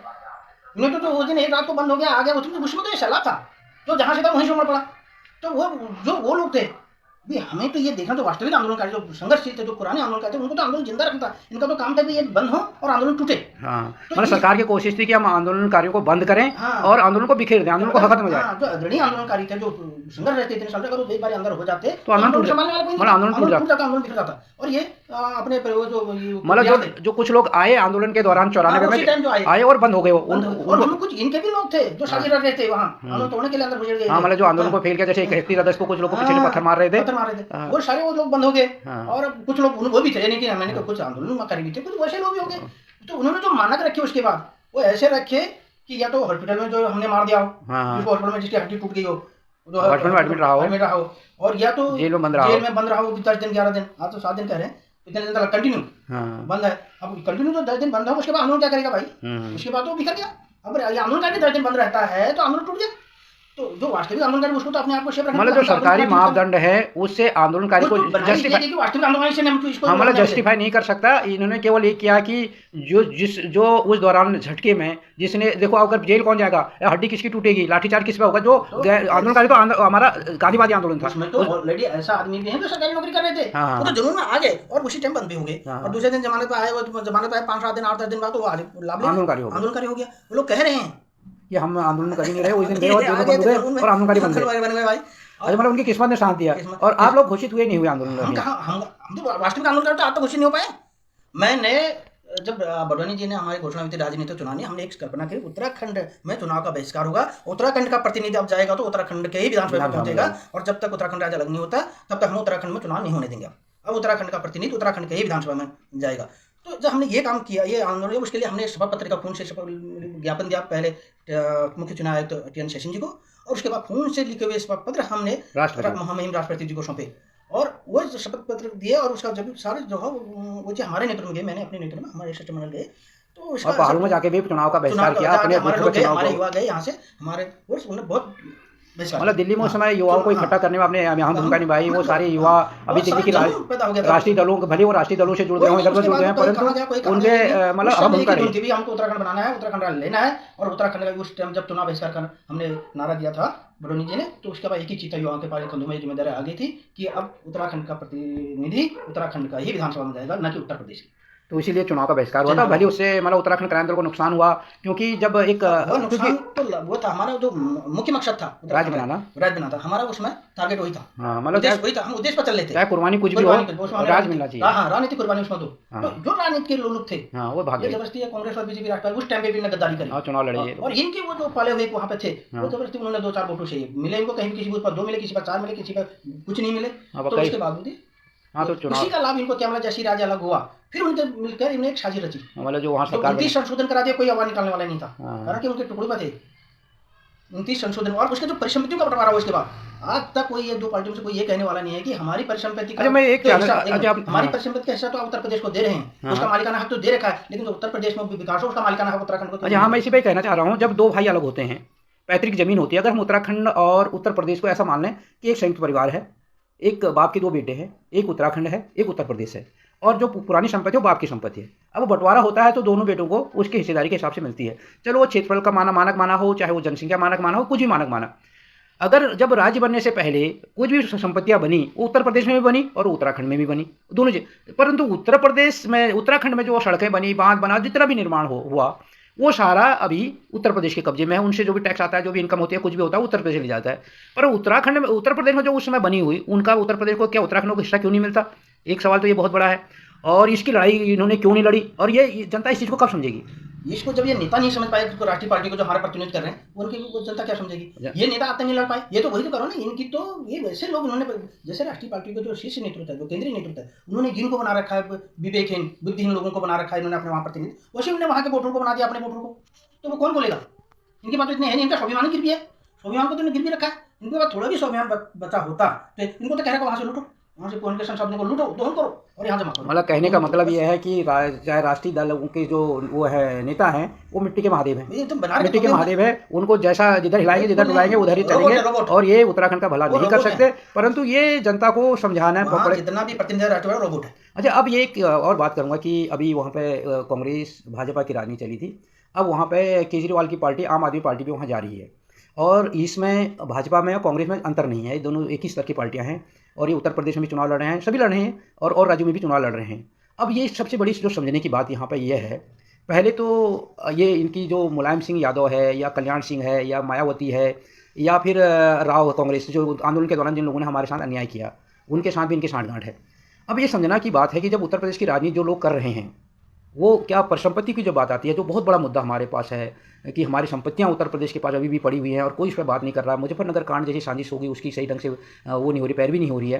तो क्या जनता इस चीज़ को समझ नहीं रही है क्या, कि जब बार बार हम बात कर रहे हैं कि हमको कब समझ में आएगा? 32 साल के बाद हमने क्षेत्रीय संगठन बनाया, 15 साल के बाद हमको पता चला कि हमको क्षेत्रीय संगठन के नेतृत्व में जन आंदोलन करना चाहिए, और उसके बाद भी हम 6 साल बाद हमको राज्य मिला। भाई 21 साल पूरे हो गए हैं, हमारी समझ में नहीं आ रहा कि जब तक क्षेत्रीय दल का सरकार नहीं होगी तब तक इस राज्य का भला नहीं हो सकता, इस राज्य के संसाधन हमारे पास नहीं आ सकते। तो अब यहाँ पे वो जा रहे हैं, काफ़ी लोग वहाँ पे काम भी कर रहे हैं, बड़ी बड़ी बातें हो रही हैं, हम बिजली फ्री देंगे, हम ये फ्री देंगे, हम 5,000 रुपया देंगे। जब हम 60,000 के नीचे ऋण में हैं, बड़ी ये संसाधन जुटा देंगे, क्योंकि जब तो उन्हें पहले मैं और सवाल करने से पहले ये पूछना चाहूँगा कि जब हम परिसंपत्तियों के ऊपर आते हैं, सीधी सीधी बात है, पहले चर्चा करेंगे, क्या ये बातें कर पाएंगे चुनाव से पहले कांग्रेस, भाजपा और ये तीन जो उत्तर प्रदेश में भी चुनाव लड़ रहे हैं, इन्होंने उत्तर प्रदेश का हित भी उनका साधना है और उत्तराखंड का हित भी साधना है। तो क्या ये जो उत्तर प्रदेश से चुनाव लड़ रहे हैं, क्या उत्तराखंड के हितों की लड़ाई लड़ सकते हैं? कभी नहीं, ये कहेंगे नहीं। उनको उत्तर प्रदेश से 80 सांसद चाहिए, 80 सांसद वाला 5 सांसदों के लिए बात नहीं करेगा। उनका राष्ट्रीय पार्टी का मुख्य जो वो है, इस लड़ाई में वो नहीं कूदेंगे, इसकी बात ही नहीं करेंगे। कारण क्या है, उनको 80 सांसद खोने हैं, 80 सांसद को खोएगा तो दिल्ली में प्रधानमंत्री बनाना है। जबकि क्षेत्रीय पार्टी को तो हमको तो अपना उत्तराखंड चाहिए, वहाँ तो होना ये चाहिए जो उत्तराखंडियों की और उत्तराखंड की बात करेगा वो उत्तराखंड पर राज करेगा। मतलब और ये कर ही नहीं सकते, जिनकी मजबूरी है भाई, ये तो उनकी नहीं हम मजबूरी कह है। रहे हैं राज्य, मेरा तो ये कहना चाहे कोई भी पार्टी आए, ये राष्ट्रीय पार्टियां कोई भी है, चाहे वो ये आ जाए, ये झाड़ू वाला आ जाए, चाहे ये आ जाए, ये हाथ वाला आ जाए, चाहे ये फूल वाला आ जाए, ये कर ही नहीं सकते, क्योंकि इनको तो दिल्ली में प्रधानमंत्री चाहिए भाई, इनको वहाँ के यूपी में लगानी चाहिए, यूपी की 80 सीटें चाहिए इनको। मतलब ये वहाँ चाहते, वहाँ तो हम कौन है, मतलब इनके मोहरे तो 5 ये उत्तराखंड में ये पार्टियां मिट्टी के महादेव ही चाहेंगे। छोटे छोटे राज्य जहाँ भी है वहाँ का राज्यों का विकास क्षेत्रीय पार्टी ही कर सकते हैं, ये उत्तराखंड में कहीं भी। कारण क्या है कि वो तोलते हैं वोटों की राजनीति। मतलब जो भी पार्टी केंद्र की राजनीति कर रही है, वो आप कह रहे हो कि वो उत्तराखंड का भला नहीं कर सकती, राज्य का भला नहीं कर सकती। और दूसरी चीज, उत्तराखंड के मामले में एक और जटिल बात है, क्योंकि उत्तराखंड के जो संसाधन हैं, जो परिसंपत्तियां हैं, वो उत्तर प्रदेश के पास हैं, और उत्तर प्रदेश से 80 सांसद आते हैं, और केंद्र की जो राजनीति करेगा उसको 80 सांसदों की ज्यादा चिंता है। तो ये जनता की समझ में आना चाहिए कि भाई 80 सांसद को थोड़ी खोएगी उत्तर प्रदेश के, उत्तराखंड की परिसंपत्तियों के लिए उत्तर प्रदेश से लड़के, मतलब उत्तराखंड के को दाव पे लगा देंगे वो, चाहे कोई भी आएगा उसके लिए उत्तराखंड कोई उसका दोहन करने पूरी तरह उसकी परिसंपत्तियों को लेके उल्टा दोहन करके वहाँ के रिसोर्सों को दूसरे राज्यों को देकर अपने राजनीतिक फायदा उठाएंगे। ये दे रहे हैं, जल जंगल जमीन का सारा दोहन कर दिया वहाँ। मतलब ये मतलब हमारा ये इस डिस्कशन में ये निकला, जो हमने अभी विश्लेषण किया, तो उसमें यह है कि जो भी राष्ट्रीय दल जो केंद्र की राजनीति कर रहे हैं, चाहे वो कोई भी पार्टी हो, वो केंद्र की राजनीति के लिए चाहेगा कि उसको ज़्यादा सांसद मिले, और वो चाहे बिहार की बात हो, चाहे उत्तराखंड उत्तर प्रदेश की हो, चाहे छत्तीसगढ़ की हो, तो वहाँ पे क्या करेगा, जहाँ से ज़्यादा सांसद आते हैं, तो हमारा जो उत्तर प्रदेश के साथ झगड़ा चल रहा है परिसंपत्तियों को लेकर, तो वो हमारा साथ नहीं देंगे। यही कारण है कि उस परिसंपत्ति के लिए उत्तराखंड क्रांति। तो पहली चीज़ तो यह है कि हमारी जनता को, उत्तराखंड के लोगों को समझना पड़ेगा कि केंद्र की राजनीति करने वाली पार्टियां उत्तराखंड का भला नहीं करती। जनता को उत्तराखंड क्रांति दल के लिए लामबंद होना पड़ेगा, और ये सत्य को जानना होगा, जब तक हम क्षेत्रीय पार्टी के साथ उत्तराखंड क्रांति दल के साथ लामबंद नहीं हो, तब तक हमारा विकास नहीं हो सकता है। अगर उत्तराखंड में खुशहाली, अमन चैन और रोजगार विकास चाहती है, तो उत्तराखंड क्रांति दल के साथ होगा, और उत्तराखंड क्रांति दल ही उत्तर प्रदेश से अपनी परिसंपत्ति का जो।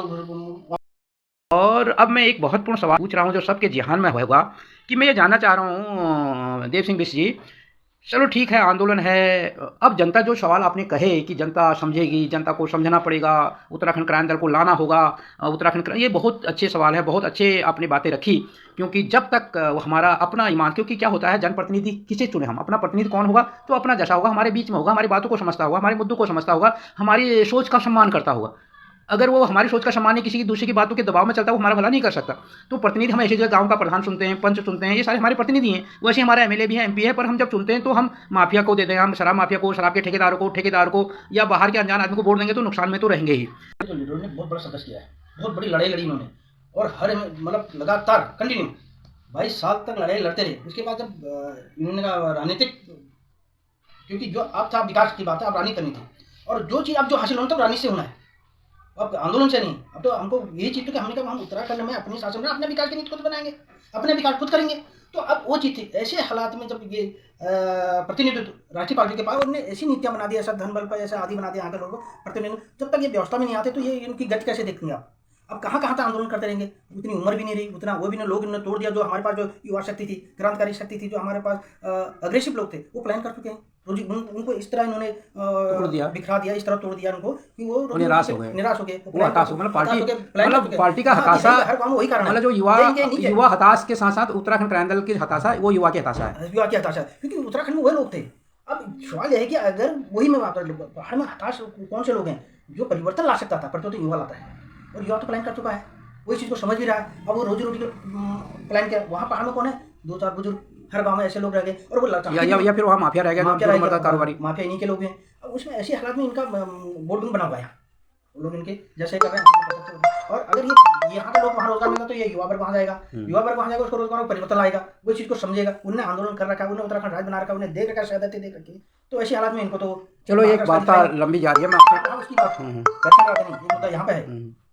गैरसैंण राजधानी की कल्पना पहाड़ी राज की राजधानी पहाड़ के अंदर होनी चाहिए, और गैरसैंण राजधानी की मांग भी हम ही कर रहे हैं, उत्तराखंड क्रांति दल इसको। और ये खाली वो कर रहे हैं, ये झुंझुना बढ़ा दो, बस अपना पल्ला झाड़ दो, ये चाहते नहीं है। उसके बाद होता क्या है, उत्तराखंड हमारा कल्पना ये थी कि उत्तराखंड, अभी आपने बात करी ना, उत्तराखंड का हम ऐसे चाहते कि वहाँ का जो भौगोलिक परिस्थिति से, वहाँ की परिस्थिति से वाकिफ, वहाँ का प्रतिनिधित्व ऐसा हो। आज पलायन आयोग बनाया इन्होंने, ये सरकार ने, मैं जरा से बात को मोड़ रहा हूँ, पलायन आयोग में वो लोग तो खुद प्लान कर चुके हैं, उनको क्या पता प्लान कर। आज वहाँ का प्रतिनिधित्व ऐसा लोग कर रहे हैं, चाहे कांग्रेस में चाहे बीजेपी में, जो खुद प्लान कर चुके हैं, मतलब उनको मतलब ही उनको क्या नहीं। मतलब प्लान का, उन्होंने तो करवा रखा है, मतलब उनको उनको प्लान करें, ज्ञान ही वो नहीं क्या है। सोचेंगे उत्तराखंड के बारे में। अब दूसरी चीज़, अब दर्शन राजनीति के बारे में इसीलिए सोचा कि हमारा प्रतिनिधि हमारे घर से जाएगा, घर से उस समय तो तो सड़क है, के बल पर जाए, पैदल जाए, तो वो घर से देखा कि मेरी माँ कितनी दूर, मेरी बहू, मेरी माँ, मेरी बीवी कितनी दूर से पानी ला रही है, कितने दूर से पैदल जा रही है, घास का गट्टा, गोबर का वो डलिया। डलिया कैसे अभी भी पैदल जाके ढो रही है, तो उसकी पीड़ा को लेके जाएगा उस विधानसभा में, तब नीतियाँ बनाएगा, तब उत्तराखंड का विकास होगा उस हालत में। यहाँ के संसाधन हैं, यहाँ बाहर का माफिया आ रहा है, यहाँ की जड़ी बूटियाँ हैं, यहाँ के लकड़ी हैं, इनके कल कारखाने वो वहीं खोलेगा, ताकि वहाँ के उसके भाई को वहाँ रोजगार मिले। तो बेरोजगारी का जो शाम सुबह खेत में हल जोत रहा है, जो शाम सुबह वो पहाड़ों को खोद रहा है, जो स्रोतों से पानी ला रहा है, उन स्रोतों का कैसे छोटे छोटे डैम बनाएगा, वहाँ कैसे विकास होगा, उसकी नीतियाँ वो बनाएगा वहाँ के, जो वहाँ से जाएगा। अब ये देख रहे हैं भी हम तो घुसराएंगे बहुत करते रहे, हम ऐसा कर देंगे, इनको पता ही नहीं वहाँ क्या है, गजरा कहाँ है, गजरे में स्रोत है कि नहीं है, ये तो टाटा बिरला के पूंजी पे वहाँ पे वहाँ पर जाना करें चाहते हैं। ये तो वहाँ से वो रामदेव बाबा के मसाले बेचेंगे। अच्छा, मैं एक, चलो मैं अभी काफ़ी बातें लंबी खींच रही है, चलो कोई इसको शॉर्ट करते हैं। क्योंकि वहाँ पे एक चीज़ थी कि रोटी, कपड़ा और मकान जो एक हमारा बेसिक अधिकार है, बेसिक चाहत है, सरकार को करना चाहिए। और उत्तराखंड में जो अभाव है, क्योंकि उत्तराखंड पहले एक जब वहाँ पर लोग बसे होंगे उसके बाद एक खुशहाल था, वहाँ पर लोग अच्छे जो भी था वो आत्मनिर्भर थे। थोड़ा बहुत जो आर्थिक तंगी थी उसका भी इधर उधर से कर ही रहते थे, परंतु धीरे धीरे परिवार बढ़े और लोगों ने की आवश्यकताएँ बढ़ी। परंतु इसके साथ जो अब पलायन भी लोग कर रहे हैं, पलायन के बाद लोगों के साथ क्या दिक्कतें आ रही हैं प्रवास में, लोगों को समझना पड़ेगा कि वहाँ यहाँ रोजी तो मिल जा रही है पर यहाँ छत नहीं मिल रही है। फिर यहाँ छत के लिए तरस रहा है, फिर जिसके पास छत हो जाती है उसकी अगली पीढ़ी बेरोजगार हो जा रही है, उसके बाद रोटी का संकट हो जा रहा है प्रवास में भी। उत्तराखंड राज्य इसलिए बनाया गया था, ये सारी चीज़ों को अध्ययन करके बनाया गया था कि उत्तराखंड में हमारे पास अपना छत है, हमारे पास अपनी अचल संपत्ति है। अगर हम यहाँ पर रोजगार पैदा कर देते हैं तो जो असंतुलन, हम बाहर पलायन करने के बाद भी असंतुलन झेल रहे हैं, मुश्किल झेल रहे हैं, पिछड़ रहे हैं, तो वो मुश्किल का समाधान निकल जाएगा, बहुत बढ़िया समाधान हो जाएगा। इसीलिए तो कह रहे हैं उत्तराखंड की जनता, और हमारे जो अचल संपत्ति है वो हमारी जीवित रहेगी, धरोहर है हमारी, वो खत्म नहीं धरोहर वहाँ बनी रहेगी, होगी। लेकिन उससे हमको कुछ लाभ मिलेगा, जो बंजर रोजगार है, भी मिलेगा। कुछ लोग घर के लोग हैं जो रिटायर होकर जाते हैं, जो है घर का है, उनको माँ बापों को मदद भी दे सकते हैं, बूढ़े बुजुर्ग को मदद भी दे सकते हैं, उनकी सेवा भी हो सकती है। और जो पुराने संसाधन है हमारे जो घर के, वो उसको हम फिर पुनः उनसे अपने आमदनी ले सकते हैं, खेती आबाद हो जाएगी। हमारे जो हमारे बुजुर्गों ने पुराने वहाँ बाग बगीचे लगवाए, गूल निकाली, और इन्होंने उन बगीचों को बर्बाद करने के लिए बंदर भेजे, बंदर छोड़े। हमारे किसी प्रतिनिधि ने बोला कि तुम बंदर ट्रकों में जाके क्यों छोड़ो पहाड़ों में, प्लेन से तो तुम बंदर उठा के ला रहे हो ट्रकों में, पहाड़ों में छोड़ दो। बंदरों की, सुअरों की सुअरों की बात वहाँ शुरू से पहले भी तो वहाँ जंगल थे, ज़्यादा जंगल थे पहले, लेकिन वहाँ कभी इस तरह के नुकसान तो जंगल लगातार चल रहे हैं, वहाँ जंगल कहाँ से जंगल चल रहे। जब से ये लोग आए, ये जो राष्ट्रीय पार्टियों ने वहाँ ये किया, तभी से वहाँ बंदर और जानवरों का आतंक ज़्यादा हो गया। अच्छा, मैं अंत में एक सवाल और पूछूंगा, जो दो बहुत इंपॉर्टेंट सवाल है।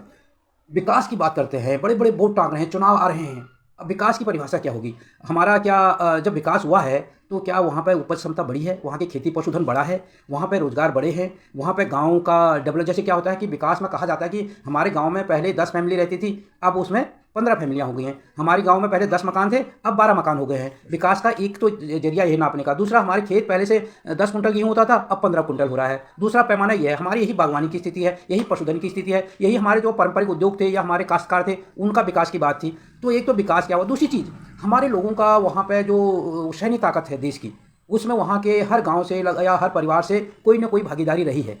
तो क्या जो केंद्र में बैठी सरकार है, अभी बातें हम कर रहे थे ना कि जो केंद्र की लड़ाई लड़ेंगे वो उत्तराखंड का भला नहीं करेंगे। चलो इस एंगल से हम इसको हटा के सोचें कि जब हमारे वहाँ का नौजवान देश की सीमा पर अपनी जान गंवाता है, हर रोज़ वहाँ से कोई ना कोई पता चलता है कि शहीद हो गया है, तो क्या हम शहीदों के बारे में बड़ी बड़ी रैलियाँ निकलती हैं, अमर रहो जिंदाबाद जिंदाबाद के नारे तो बहुत लग जाते हैं, पर उसके बाद उसकी गाँव की हालत क्या है, उसके जो परिवार की हालत क्या है, उसके बारे में दो चीज़ों के बारे में आपसे अंत में पूछूंगा, फिर इसको मैं फिनिश करूँगा। जहाँ तक विकास की है, विकास की जब तक नीति नहीं उनकी, विकास की तो कॉमन भाषा होगी इनकी। पूरे देश में देख लो, प्रदेश में देख लो, विकास करेंगे, विकास क्या करोगे तुम? जो रूपरेखा तो तय करो, रूपरेखा तो है नहीं, विकास करेंगे। विकास की तो जब तक इनके पास कल्पना ना, कैसे कर विकास करेंगे, यहाँ की खेती को कैसे करेंगे, यहाँ के सड़कों कैसे, यहाँ का जीवन स्तर कैसे उठेगा, कितने नए शहर बने, शिक्षा की नीति कितनी कैसी बनेगी, उत्तराखंड में कितने नए शहर बने, कितने नए कॉलेज बने, तो छोड़ो तुम शहर, जब इनके पास नीतियाँ नहीं बनाएंगे, क्या गाँव का कल्पना होगी ना, कल्पना खाली विकास करेंगे। गाँव कितने बड़े, क्या विकास करोगे तुम? उसकी नीतियाँ बताओ। उपज कितनी बड़ी, उपज कितनी बड़ी खेतों की बात, खेतों को कैसे बढ़ेगी उपज, कैसे इसकी सिंचाई का वो प्रावधान होगा, ये तो नीतियाँ नहीं है ना, खाली विकास कौन भाषा होगी, हम विकास करेंगे, हम विकास करेंगे। पशुधन कितना बड़ा, पशुधन है, पशुधन गाँव का हमारे पूंजी थी, पशुधन हमारे वो थे, ट्रैक्टर हमारे हवाई जहाज, हाँ जो बैल थे, बैल और भैंसे, तो वो तुम कैसे वो पशुधन को एक नीतियाँ बना दी, पशुधन व्यापार में व्यापार पर प्रतिबंध लगा दिया। वहाँ की तो मुख्य हमारा रीढ़ थी, पहाड़ के किसान के, वहाँ पर वो पशुधन पर वो व्यापार पर वो बना दिया, प्रतिबंध लगा दो। जो पशु मेले लगते थे वो बंद कर दिया, उनको प्रतिबंध लगते, ठीक है, हम भी मान गौ हत्या, गोवंश हत्या बंद होनी चाहिए, लेकिन पशुधन पर व्यापार पर प्रतिबंध है, तो पशु मेले बंद नहीं होने चाहिए थे। वो हमारी संस्कृति से जुड़े हुए लोग मेले थे, सांस्कृतिक मेले थे वो, हैं? हम जाते थे, मतलब जैसे अब मैं बहुत से हमारे- जैसे है ना, जो अब उत्तराखंड का जो वनस्पतियां हैं, वो वनस्पति को वहाँ का आदमी जी रहा है, वहाँ के जंगलों पर वहाँ का जीवन निर्भर बिल्कुल है। निर्भर था वो। पर जंगल तो Depend- हम किस पर depend थे? एक तो जंगल वहाँ के लोग किस पर depend थे? किसको develop करना जो वन अधिनियम है, एक तो वो हमारे लिए प्रॉब्लम की वो हो गया। दूसरी चीज़ ये है कि जो वहाँ की वनस्पतियां हैं वो रोज जल रही हैं, तो उससे भी हमें वो भी तभी हम रुक पाएगा जब वहाँ पर विकास की सही नीति बनेगी। हमारे लोग पहले जाते थे, हम जो पत्तियाँ गिरती थी इसके चिड़ की शुरू करते थे, उसको साफ करते थे हम। आग लग जाती थी, धाल लगाते थे, भी आग हो, सब आग लग गई, फटाफट उसको केर काट देते थे, फिर वो को छोड़ देते थे, आग से- बुझा देते थे, जंगल को आग बचा से देते जंगल को बचाते थे। आज तो हमारे घर बचाने मुश्किल हो गया हमारे लिए, जल रहे हैं। नीतियों के कारण। अच्छा, एक चीज़ और मैंने पूछी कि जो वहाँ पे हर घर से हर गांव से लगभग लोग देश की सेवा पर लगे हुए हैं, फौजी हैं, सैन्य वो है, जगह जगह देश की सीमाएं हैं, और बहुत शहीद भी हो रहे हैं। तो क्या सरकार ने सोची कि ये इलाका जो है, अभी जो उत्तराखंड में शहीद सम्मान की बात हो रही है, अरे सम्मान तो तब मिलेगा ना जब उनके बच्चों के लिए रोजगार होगा, उनके गाँव का बेहतरी होगी। तुम ये सम्मान रैलियों से क्या होगा? रैलियाँ तो होती रहती, तुम्हारी राजनीति रैली कितनी होगी, चुनाव की रैली कितनी होगी? वहाँ पर शहीद जितने भी उनके घर प्लान कर चुके हैं, हाँ, वो खुद ही प्लान कर चुके हैं। सारे खुद प्लान कर चुके हैं। ये क्या लाभ देंगे उनको? मतलब अब वो बाल बच्चे, छोटे छोटे बच्चे, वो प्लान करके अपने गुजारा बाहर कर रहे हैं गुजारा। और ये बातें करते, बातें जितने मर्जी करवा लो उनसे, प्रैक्टिकल कुछ नहीं है, वास्तविकता कहीं नहीं है। अच्छा, अभी मैं ये जो पूछना चाहूँगा, तो ठीक है, अब 2022 का उत्तराखंड में बन सकती थी उनके लिए नीतियाँ, अच्छी नीतियाँ बन सकती थी, जैसे लोगों के लिए, प्रोत्साहन के लिए, क्योंकि वो धरती वीरों की धरती थी वो। अच्छा, 2022 का चुनाव आ रहा है। आप उत्तराखंड क्रांति दल में आपकी बहुत अहम भूमिका रही है। जब 94 का आंदोलन रहा, उसके बाद अपनी अपनी परिस्थितियां हैं, अपनी जिम्मेदारी पर पारिवारिक जिम्मेदारियां आ गई है, और उन्होंने वो आंदोलन उम्र का तकाजा है। उम्र का तकाजा भी है। आंदोलन के दौरान भी बहुत नुकसान लोगों ने झेला, तो उसकी अब घर को भी नुकसान झेलना पड़ रहा है। सकारात्मक सोच का लोग वहाँ से प्लान कर चुका है। हाँ, अभी मैं ये पूछना चाहूँगा आपसे अर्श में कि जब 2022 का चुनाव आएगा, आपने बहुत सारी बातें कही कि लोगों को समझना चाहिए। अभी लोगों को कौन समझाएगा? दूसरे में उत्तराखंड क्रांति दल को के लिए आपका, उत्तराखंड की जनता के लिए पहली चीज़, और उत्तराखंड क्रांति दल के लोगों के लिए आपका क्या संदेश होगा? उत्तराखंड क्रांति दल अपने जो संघर्ष कर रहा है, उत्तराखंड क्रांति दल ही अपने आप में उत्तराखंड की जनता के लिए एक संदेश है। ये विकास, उत्तराखंड क्रांति दल विकास की एक उत्तराखंड क्रांति दल तो उत्तराखंड का दिल है, उत्तराखंड का दिल है, वो वही- परंतु ये कब दिल को ही नहीं पहचाने, उनका तो बेदिल हो गया। पहचानेंगे बहुत जल्दी बनाए। आपकी याद धीरे धीरे परिवर्तन आते रहेगा। जो लोग अभी उत्तराखंड में हैं, जिनकी अभी सोच बदलने में टाइम लगेगा, क्योंकि हो सके जो उत्तराखंड में है इस टाइम, क्योंकि इनका तो ब्रेन वॉश कर दिया उन्होंने, और इनको इस तरह का अपने आप पर डिपेंड बना दिया कि तुमको बस नशे की लत, ऐसी लत लगा दी इनको, वो इनसे बस इनके पीछे लगे। अच्छा, जनता के लिए अब आपका रही क्या? जनता, ये इनका लिए ये खुद ही हतोष टाइप हो जाएंगे। और जनता जो हमारे यहाँ की है, विशेषकर उस वर्ग को मैं विशेष करता हूँ जिन्होंने उत्तराखंड राज्य आंदोलन में हम लोगों का शांति दिया, जिन्होंने इतना बड़ा राज्य आंदोलन किया, जिनके घरों से, जिनको जो शहीद की कीमत को जिन्होंने समझा, जिन्होंने लाठियाँ खाई, डंडे खाए, जिन्होंने अपना नौकरियाँ छोड़ी, नौकरियाँ गई लोगों की, वो लोग जब तक लामबंद नहीं होते, उनको लामबंद होना होगा, उनको उत्तराखंड में जाना होगा, उनको अपने आप मीडिया है, मीडिया का माध्यम से जाना होगा, उनको जागृत हो। एक आदमी, एक व्यक्ति, एक वो आंदोलनकारी, बेशक घोषित आंदोलन मत, वो आंदोलनकारी है, वो उसको कम से कम एक आंदोलनकारी 20 व्यक्ति को अपने घर में मैसेज भेजे, उत्तराखंड क्रांति दल को एक आंदोलनकारी पूरा, और वही चीज़ फिर लानी होगी जिस प्रकार हम 94 में लामबंद हो गए थे उत्तराखंड के। वो जब तक वो चीज़ जिस दिन आ जाएगी इनको, और ये जिम्मेदारी इन्हीं लोगों पर फिर आज मैं फिर उन अपने साथियों को कहूँगा जो 94 में जिन लोगों ने हमारा इतना बड़ा साथ दिया, जिन्होंने लामबंद किया था ना पूरा उत्तराखंड को, और जो सब लामबंद हो गए, उन लोगों को उत्तराखंड क्रांति दल को दोबारा सत्ता में लेकर वही लामबंद करना होगा। उसी तरह लामबंद होना भी पड़ेगा और लामबंद करना भी पड़ेगा। पर एक आदमी कम से कम 20 आदमियों को अपना मैसेज भेजे, वो 20 आदमी को भेजे कि अब आ गया समय, अब विकास का समय आ गया, अब अपने संसाधनों को उत्तर प्रदेश लेने का समय आ चुका है, अब क्रांति दल को सत्ता देने का समय आ चुका है।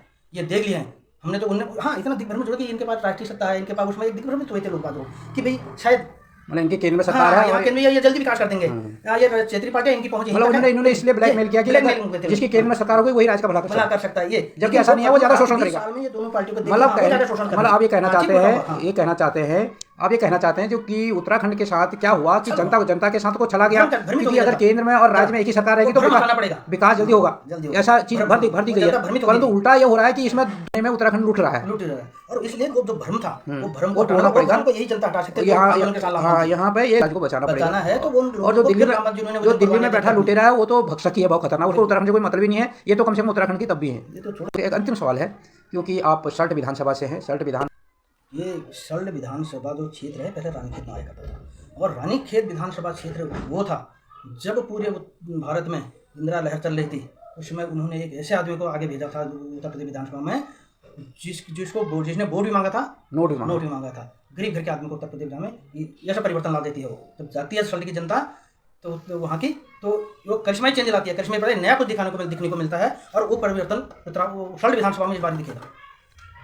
जो अब ये करिश्मा चेंज दिखेगा वहाँ। और अगर सॉलिड से परिवर्तन आता है तो पूरा उत्तराखंड में परिवर्तन देखने को मिलेगा। और गैरसैंण में, मैं देहरादून में तो बनेगी भी नहीं, और उत्तराखंड क्रांति दल ने करेगा। जिस दिन उत्तराखंड क्रांति दल अगर सत्ता में आती हो तो गैरसैंण में पहला अधिवेशन होगा। चलो धन्यवाद, आप मिले इसमें वार्ता में, चर्चा में आपने हिस्सेदारी की और हम लाइव आए, और इसके लिए बहुत बहुत धन्यवाद। और हम ये कामना के साथ साथ कि 2022 में उत्तराखंड क्रांति दल की सरकार बनेगी, और जो आंदोलन था उसकी जो सोच थी, जो समझ थी, जिस सपनों को दोस्तों चैनल को सब्सक्राइब जरूर करें और बेल का आइकन भी दबाएं, ताकि जैसे मैं कोई वीडियो डालूं उसकी इन्फॉर्मेशन आपको मिले और इस तरह की वीडियो आपको मिलती रहे। अगर वीडियो आपको अच्छी लगे तो लाइक करें और इसको अपने दोस्तों के साथ अधिक से अधिक शेयर करें।